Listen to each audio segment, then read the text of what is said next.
From the old movies of 30 years ago and beyond, to the world of the new films of the last 30 years. To the movies that are now playing, this is Old, New, and Now Playing. And now, here's your host, Will Robinson Smith.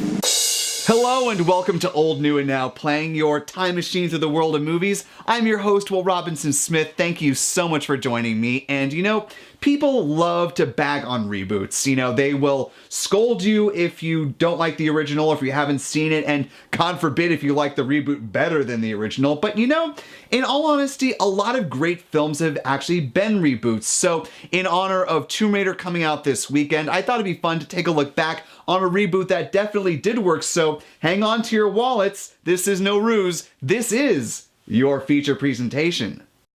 The 1988 film Dirty Rotten Scoundrels turns 30 this year and stars Steve Martin, Michael Caine, and Glenne Headly. The story centers around two con men with very different styles of conning women out of money. Caine has a more refined, upper-crust approach, and Martin is more of a down-to-earth schmo. When the two cross paths in the Riviera, they try and fail at working together. Instead, they decide to go on one last con to see who gets to stay and who has to leave town for good. The movie is a remake of the 1964 film Bedtime Story, starring Marlon Brando, David Nevin, and Shirley Jones. Later in 2005, a musical version of Dirty Rotten Scoundrels hit Broadway and earned 10 Tony nominations. The original cast was led by John Lithgow, Norbert Leo Butz, and Sherry Renee Scott. You know, it's been a while since I've seen a Steve Martin movie, and I really forgot how much I love watching him. I thought both he and Sir Michael Caine played off each other in a really nice manner. They have good chemistry here. In the DVD special features, director Frank Oz talks about taking a stepped-back approach when working with his duo. He'll jump in with commentary about timing for a scene, but on the whole, he gave the actors many moments, like the jail scene, to improv and let them work out the comedy. And for the most part, it's pretty bang on. His name is James Jessenton. Lawrence Jesterton. Lawrence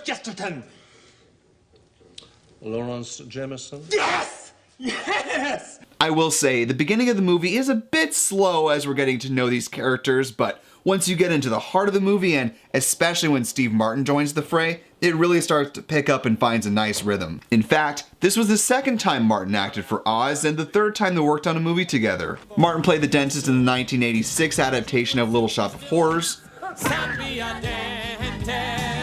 You'll be a success.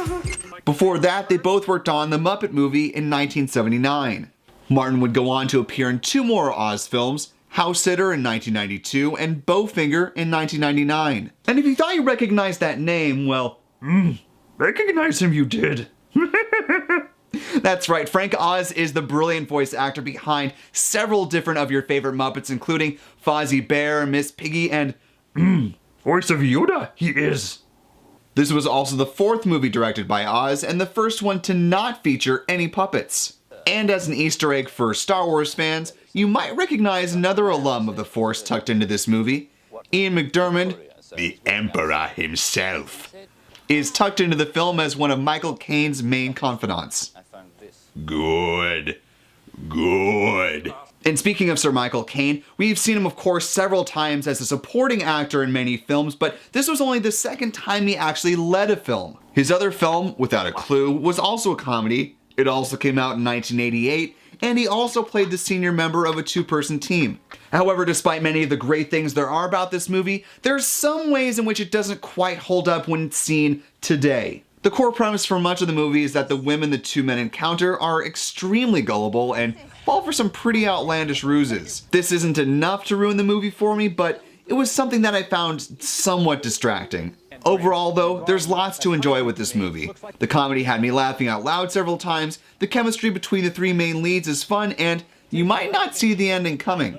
I give Dirty Rotten Scoundrels a 7.5 out of 10. So that's my take on Dirty Rotten Scoundrels. When you've had a chance to see the movie, jump in the comments section, let me know what you thought about it, and what's one of your favorite Steve Martin movies? I'm guessing, don't tell me, I'm gonna say either The Jerk or Planes, Trains, and Automobiles will probably be at the top of many of your lists, so let me know what you think about some of those. And with that, we are done with this episode of Old, New, and Now Playing. If you enjoyed the review, go ahead and give it a thumbs up, and while you're here, just click on that old subscribe button down below and become a subscriber to the channel. That way, you can keep up with all the goodness that's coming out in the very near future. And hop over to the Facebook page where we'll have even more discussions about trailer reactions that are dropping, more movie reviews, things just about movies in general. We'll have all the talks over there. And so, thank you as always for watching, hopefully, and subscribing, and I will see you next time.